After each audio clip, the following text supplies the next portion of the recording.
STF और Kaimur police ने बड़ी कार्रवाई करते हुए कैमूर जिले के NH 19 स्थित समेकित चेकपोस्ट से 3700 पीस अवैध रूप से परिवहन किए जा रहे जिंदा कारतूस बरामद किया है, जबकि इस मामले में 2 व्यक्तियों की गिरफ्तारी भी हुई है।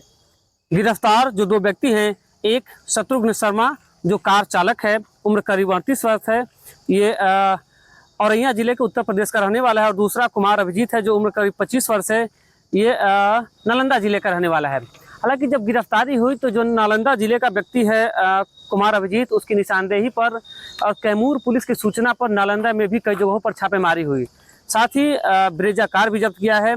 और जिस प्रकार से ये जिंदा कारतूस ले जाए जा इसका अवैध परिवहन हो रहा था, तो कहीं ना कहीं कैमूर पुलिस ने भी माना है कि अभी हाल ही में इसी साल बिहार विधानसभा का चुनाव भी होना है, और इतने बड़े मात्रा पर कारतूस का परिवहन कहीं ना कहीं अवैध रूप से बेचने और क्राइम के मामले में इस्तेमाल होता है।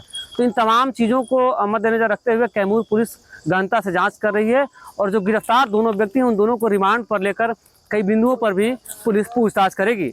फिलहाल कैमूर से अजय कुमार सिंह।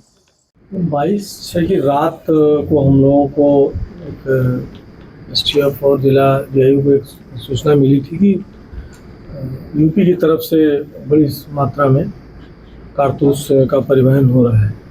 तो इसके बाद संयुक्त रूप से चेक पोस्ट पर लगाई गई। तो कल भोर में एक ब्रेजा सफ़ेद रंग की गाड़ी आ रही थी, उसको जब घेरा गया और घेरने के बाद उसका सर्च हुआ है, तो उसमें 2950 कारतूस 8 mm और 750 कारतूस जो 315 बोर का बरामद हुआ है। दोनों संयुक्त रूप से 3700 कारतूस हैं। 2 व्यक्ति पकड़ाए हैं इसमें से एक यूपी का है और एक नालंदा के रहने वाले हैं। दोनों से जब संयुक्त रूप से पूछताछ की गई है तो इन्होंने बताया है कि हम लोग यूपी से अंकल जी नाम के एक व्यक्ति हैं, उनसे हम लोगों ने लेकर के इसको नालंदा पहुंचा रहे थे। जो नालंदा के व्यक्ति हैं उनके पिता के ऊपर भी इस तरह के कुछ केसेस हैं, और पुलिस की बड़ी सफलता है ये।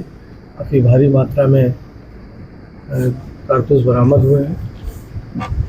जो भी दोनों लोग पकड़े गए हैं उन पर कोई पूर्व इतिहास नहीं है, लेकिन उनमें से एक जो नालंदा के पकड़े गए हैं उनके संभवतः जो हमको अभी तक जानकारी मिल रही है, उनके पिता के ऊपर इसी तरह का केस दर्ज है। और इनके मामले में भी हम लोग, चूँकि ये लोग बिहार के कई पूछताछ में उन्होंने बताया कि 1-2 जिले इन्होंने बताया जहाँ पर ये गोलियाँ बेचते थे, उन जिलों में हम लोग पता कर रहे हैं कि कोई आपराधिक इतिहास है या नहीं है। ये जो बता रहे हैं कि यूपी में कानपुर शहर है, और जो ये पकड़ाया वो भी औरैया का रहने वाला है। तो इनका कहना है कि कानपुर से ही हम लोग उसको लेकर के नालंदा की तरफ जा रहे थे, और इन्होंने कुछ नाम बताए हैं तो नालंदा में और पटना में, जहाँ पर इन्होंने इस गोली की डिलीवरी करनी थी। हम लोग अभी अनुसंधान इस मामले में कर रहे हैं।